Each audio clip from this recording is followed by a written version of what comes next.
From the beginning of the phenomenological movement, women were active participants.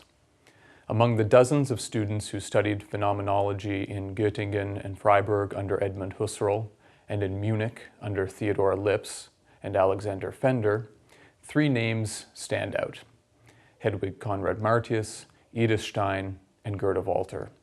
Of these three, Walther is perhaps the least well known. Gerda Walther was born on 18th of March in 1897 in Germany's Black Forest region. She was the daughter of Otto Walther, a Jewish medical doctor and the founder of the Nordrach Clinic for the treatment of tuberculosis, and Ragnhild Bayer, his former patient and daughter of the Danish Nobel Peace Prize winner Friedrich Bayer. Tragically, Walther's mother died when her daughter was just 5 years old. Otto Walther was a well-known Marxist, and young Gerda adopted his interests.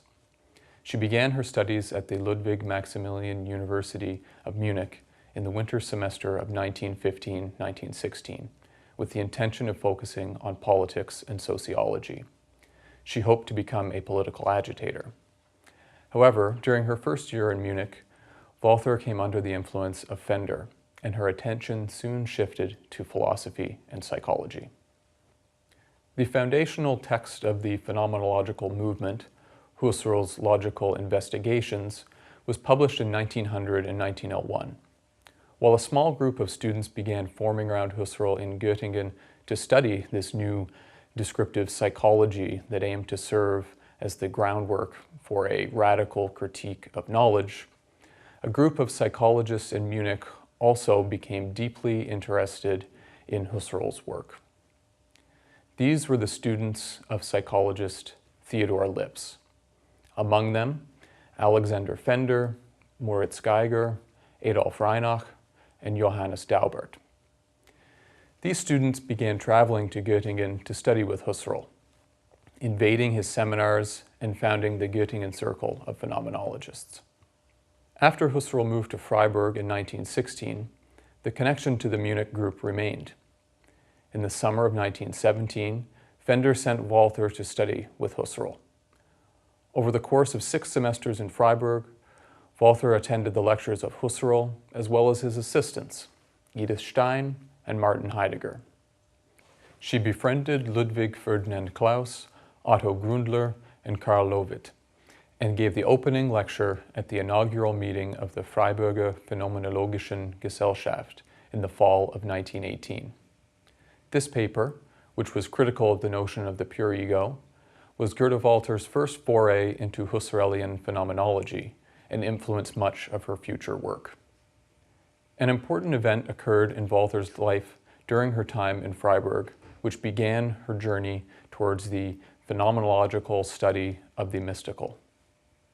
Her father, her only remaining parent, was in poor health, and she had become increasingly distressed about his illness. Walther herself was sinking into a deep depression, and she worried that she was going insane. Alone with her thoughts on the train back to Freiburg from her father's home, Walther felt herself consumed by dark thoughts and feelings, until, suddenly, she was touched by a presence that enveloped her in a sense of warmth and goodness, an experience which she had difficulty describing or accounting for, given her atheistic upbringing. The presence stayed throughout the remainder of the train ride and continued after she had returned home to Freiburg. Once back in her apartment, she fell to her knees, overcome by the force acting upon her. This presence obliterated all of the feelings of pain and sorrow she had ever experienced. When she tried to reflect on them, she found that it was as if those experiences had happened to a stranger. Walther was convinced that whatever had caused the warm, loving feelings inside of her did not originate from within her, and that she had been touched by something otherworldly and divine. In the fall of 1919, Walther left Husserl and returned to Munich to finish her dissertation with Fender.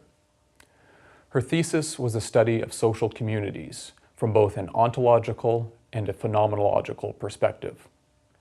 She drew heavily from Fender's work, particularly his notion of inner joining, which she took to be an essential characteristic of we experience in community. Her analysis of the essence of community and the way we experience the mental lives of others was also influenced by the work of Husserl, Stein, and Max Scheler. On the 10th of March 1921, Walther defended her dissertation, Ein Beitrag zur Ontologie der sozialen Gemeinschaften.